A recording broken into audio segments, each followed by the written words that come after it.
Hi friends, welcome back to our channel Mukund vlogs. ఈరోజు vlog వచ్చి ఆరోగ్యానికి ఎంతో మేలు చేసే మునగాకుతో కారపొడి అయితే తయారు చేస్తున్నానండి.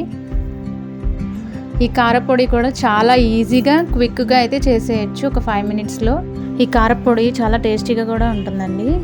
ఫస్ట్ అయితే స్టవ్ ఆన్ చేసి స్టవ్ మీద ఒక బాండీ అయితే పెట్టేసుకోవాలి.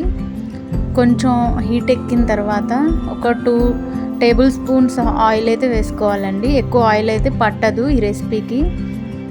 ఆయిల్ హీట్ అయిన తర్వాత ఒక టేబుల్ స్పూన్ శనగపప్పు వేసుకోవాలండి. లైట్గా ఆవాలు కూడా వేసుకోండి, ఒక 1/2 టీ స్పూను. శనగపప్పు తర్వాత మినపగుళ్ళు అయితే ఒక 2 టేబుల్ స్పూన్స్ అయితే వేసుకోవాలండి. లో ఫ్లేమ్లో పెట్టుకొని దోరగా అయితే వేయించుకోవాలి. అవి వేగుతుండగా ఒక 3 టేబుల్ స్పూన్స్ అయితే ధనియాలు వేసుకోవాలి. ధనియాలు చాలా ఇంపార్టెంట్, టేస్ట్ మొత్తం ధనియాల్లోనే ఉంటుంది. కొంచెం మీకు ఎక్కువ కావాలంటే ఎక్కువ కూడా వేసుకోవచ్చు. నేనైతే ఒక 3 to 4 టేబుల్ స్పూన్స్ అయితే తీసుకున్నాను. గైనిక్ ప్రాబ్లం ఉన్న ఆడవాళ్ళకి ఈ మునగాకు పొడి అయితే చాలా హెల్ప్ అవుతుందండి. రోజుకి మనం అన్నం తినేటప్పుడు ఫస్ట్ ముద్ద ఈ మునగాకుతో కలుపుకొని తింటే కనుక హెల్త్కి అయితే చాలా మంచిదండి. ఇవన్నీ కూడా ఎర్రగా వచ్చేదాకా వేయించుకోవాలండి. కొంచెం క్రిస్పీగా వస్తే సరిపోతుంది. ఇవి వేగిన తర్వాత ఒక టేబుల్ స్పూన్ జీలకర్ర అయితే వేసుకోవాలి. ఇవన్నీ కూడా లో ఫ్లేమ్లో పెట్టి వేయించుకోండి, లేదంటే మాడిపోతాయి. లో ఫ్లేమ్లో పెట్టి వేయించడం వల్ల అవన్నీ కూడా చాలా ఈవెన్గా కుక్ అవుతాయి. నార్మల్గా మనం మునగాకు తినాలంటే చాలా చేదుగా ఉంటుందండి, అస్సలు తినలేము. ఈ విధంగా కారపొడి చేసుకొని తింటే కనుక అసలు మనం మునగాకు తింటున్న మన ఫీలింగ్ కూడా మనకు అనిపించదు. చాలా టేస్టీగా ఉంటుంది అండ్ హెల్త్కి కూడా చాలా మంచిది. ఇలా కొంచెం వేగుతుండగా ఎండుమిర్చిని అయితే నేను ఒక 20 ఎండుమిర్చిని అయితే తీసుకున్నానండి. మీరు చేసుకునే క్వాంటిటీని బట్టి మీరు తీసుకోండి. ఎండుమిర్చి కూడా బాగా ఎర్రగా వేగాలండి. ఎండుమిర్చి వేగిన తరువాత ఒక గుప్పెడు కరివేపాకునైతే వేసుకోండి. కరివేపాకు వల్ల కూడా చాలా హెల్త్ బెనిఫిట్స్ అయితే ఉంటాయి. కరివేపాకు వేసుకొని వేయించిన తర్వాత అదంతా పక్కకు తీసేసి పూర్తిగా చల్లారనివ్వాలండి. తర్వాత సేమ్ బాండి మళ్ళీ స్టవ్ వెలిగించుకొని ఇంకా ఆయిల్ ఏం పోయకుండా దాంట్లో ఉన్న ఆయిల్తోనే మనం మునగాకునైతే ఫ్రై చేసుకోవాలండి.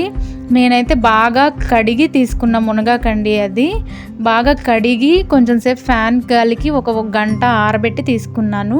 ఆ మునగాకైతే వేసి వేయించుకుంటున్నానండి. బాగా ఫ్రై అయ్యే విధంగా ఈ విధంగా కలర్ అయితే చేంజ్ అయిపోతుంది.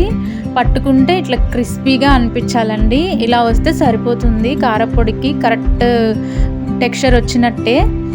తర్వాత ఒక మిక్సీ జార్ తీసుకొని మనం ఫస్ట్ ఏవైతే పప్పులు అవన్నీ మనం ఫ్రై చేసామో ఆ పప్పులన్నీ మిక్సీ జార్లో వేసేసి కొంచెం ఒక చిన్న నిమ్మకాయ సైజ్ అంతా చింతపండు అయితే తీసుకొని ఆ మిక్సీ జార్లో అయితే వేయాలండి.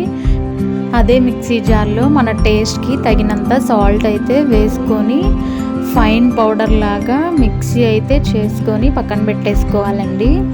మునగాకులో చాలా హెల్త్ బెనిఫిట్స్ ఉంటాయి. హెల్త్ బెనిఫిట్సే కాదు, మన హెయిర్కి స్కిన్కి కూడా చాలా హెల్ప్ అవుతుంది. పప్పులన్నీ మిక్సీ పట్టిన తర్వాత మనం వేయించి పక్కన పెట్టుకున్న మునగాకును కూడా సేమ్ మిక్సీ జార్లో వేసేసి ఒకసారి ఫైన్ పౌడర్ లాగా చేసుకోండి. మనం పప్పుల్ని మునగాకుని మిక్సీ అయితే చేసుకున్నామండి. ఫైనల్గా ఒక గుప్పెడు వెల్లుల్లిని అయితే వేసుకోవాలి. వెల్లుల్లి వేసి మిక్సీ అయితే పట్టుకుంటే మనకి కారపొడి అయితే రెడీ అయిపోతుందండి. మునగాకు కారపొడి. ఇది టిఫిన్స్లోకి, రైస్లో కొంచెం నెయ్యి వేసుకొని వేడివేడి అన్నంలో తిన్నా బాగుంటుంది. ఇడ్లీలోకి, దోశలోకి కూడా చాలా బాగుంటుందండి. ఒక్కసారి ట్రై చేయండి, హెల్త్కి అయితే చాలా మంచిది. నేనైతే వేడివేడి రైస్లో కొంచెం నెయ్యి వేసుకొని ఈ మునగాకు పొడి వేసుకొని తిన్నానండి. అసలు టేస్ట్ అయితే సూపర్గా ఉంది.